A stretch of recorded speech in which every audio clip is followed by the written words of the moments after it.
According to the United Nations Conference on Trade and Development, foreign direct investment flows into South Africa in 2020 almost halved to 2.5 billion US dollars from 4.6 billion US dollars in 2019. This was a 15% decline from around $5.4 billion in 2018. To speak to us about this is economist Lumkile Mondi, who is from the University of the Witwatersrand. Good evening, Mr. Lumkile, and thank you so much for your time today. Certainly, when one looks at the numbers and the report that has been compiled around these numbers of foreign direct investment, it doesn't look good, especially compared against the targets that the president has set for himself over the next 5 years, effectively. Well, there's a context to it, which mitigates the UNCTAD findings. The context being that, firstly, South Africa continues to have infrastructure deficit. We know that we're on stage 3 of cuts today. We know that our rail system is struggling, and hence many of our exporters and importers are using the road to do that. But more importantly, also, the pandemic has had its toll. So therefore, to have our FDI declining by half in 2020, it is understandable because of those constraints I've mentioned. Of course, when one, takes 2020 out of the equation, it doesn't look like we were on target in terms of meeting part of what the president had wanted to get accomplished either. Absolutely. Remember, we have a president that can't make any decision. He's got amazing plans on the table, and he had promised so much in 2018 and has delivered so little. The electricity issues, as I've said, they remain quite a challenge. Infrastructure is falling apart. There is corruption, which in fact, when he was appointed, he said he was going to deal with. Yes, he's done very well with the Zondo Commission appointment and what is coming out of it. However, we've seen how in the procurement process of the protective equipment to deal with COVID, how most of his colleagues have really taken out from public purse. So really, it's the president that talks a very beautiful language, promises so much, but really delivers very, very little. The issue of attracting different types of investment into the country was a big ticket for the president. It's one of the things that he has been promising since taking office. What does it mean, the fact that, whether exacerbated by COVID-19, that these targets haven't been met and, quite frankly, the outlook seems gloom, at least for now?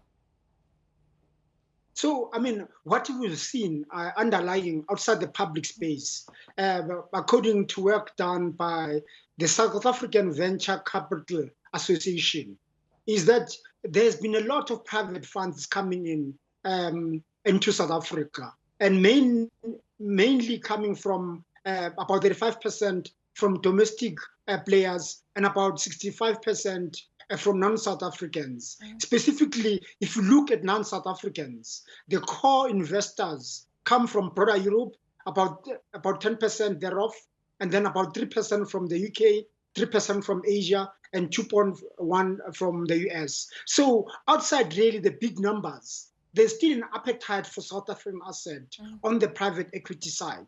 And that should be positive for South Africa, that even though we've got all these issues that I've mentioned, a lot of private sector investors see South African assets as cheap and therefore continue to invest. And can you imagine if we had a decisive leader, a president that believes in the possibilities of South Africa, how much will flow into South Africa? So until you deal with the investment, with the obstacles such as electricity, infrastructure, whether it's water or roads, South Africa will really remain quite challenged. So this trickle that UNCTAD talks about and what we see on the private equity side are encouraging signs, but it indicates to us that with leadership that's decisive, we could do more to attract investment.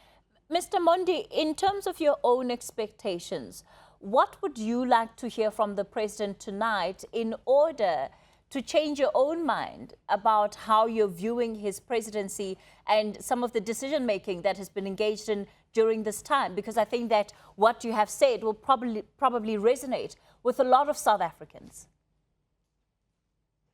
I mean, I can't tonight at 10:30 have no power at all.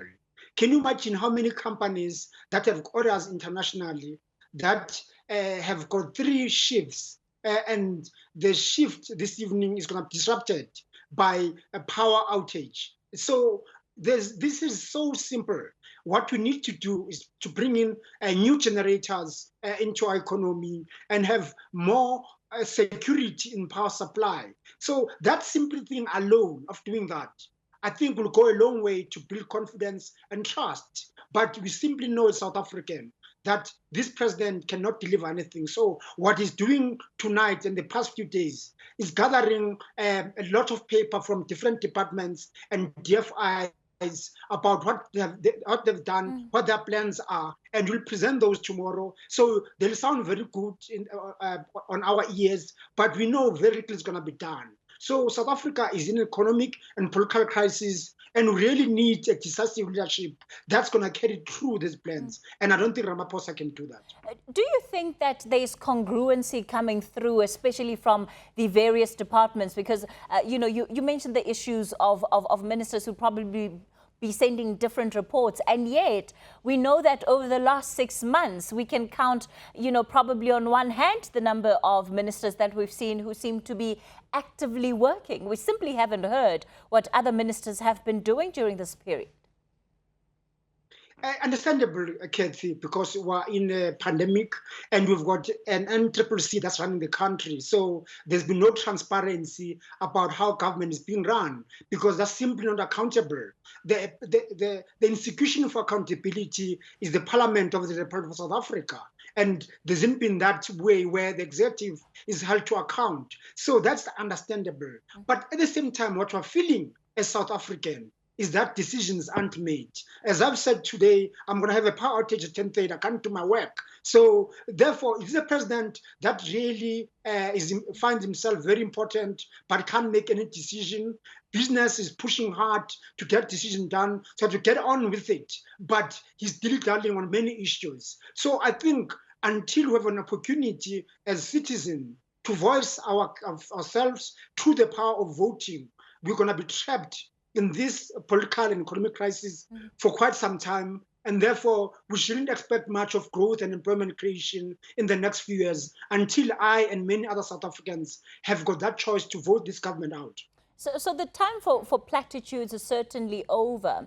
How much emphasis on detail is the president going to need to deliver tomorrow in order to give the country a sense that he is breaking with the tradition of the State of the Nation addresses that he's delivered over the last 3 years? Because like you've said, when it comes to, the visions that have been spoken about, South Africans, we get it now. So how much detail would you want him to get into in order to give the plans that he's announcing some level of credibility? Kathy, I again go back to the power security issue. This in January we had the worst power cut we've ever had in South Africa. This is a period whereby we have got level 3 closure in terms of dealing with the COVID.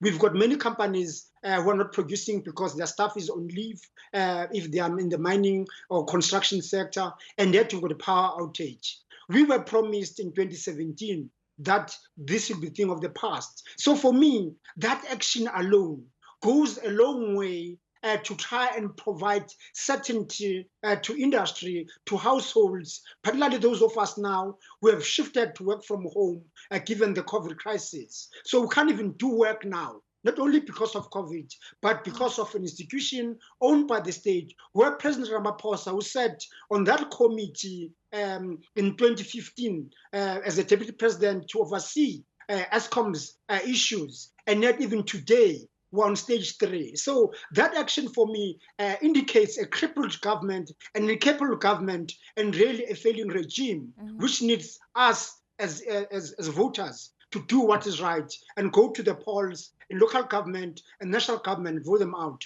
because they're useless to address the challenges of South Africa, which are worsening every day that passes. What happens if, in particular, the electricity situation that you've been speaking about gets worse, as some experts are predicting, you know, that we could well see stage 8 load shedding before the year's up? What kind of a state does that leave us in? So, I mean, this is a failing state. So in a failing state, there's more chaos that's being created by lack of delivery of services such as electricity. It's a shrinking economy until it finds itself in a debt crisis, because there won't be much revenue coming through if we've got power outages that are in for a long term. So really, this is a call. Resolve the obstacles. You gain confidence of South Africa's households and businesses, and then we can go out and tell a good story internationally that are open for business as we deal with COVID-19. At this point, we can't promote our country. We stand here as proudly South African, but yet our government, every day that passes, disappoints us. Mr. Mondi, you certainly have not given us any reason to smile or feel optimistic about the state of affairs in this country, and while yet what could happen or come out of tomorrow. I look forward to it, Kathy, but I think the words in English will be so beautiful in the ears, but the action, dololo. Oh, man. All right, let's leave it there for tonight. I certainly look forward to your post-State of the Nation address analysis. Economist Lumkile Mondi from Wits University, they're certainly not mincing his words at all.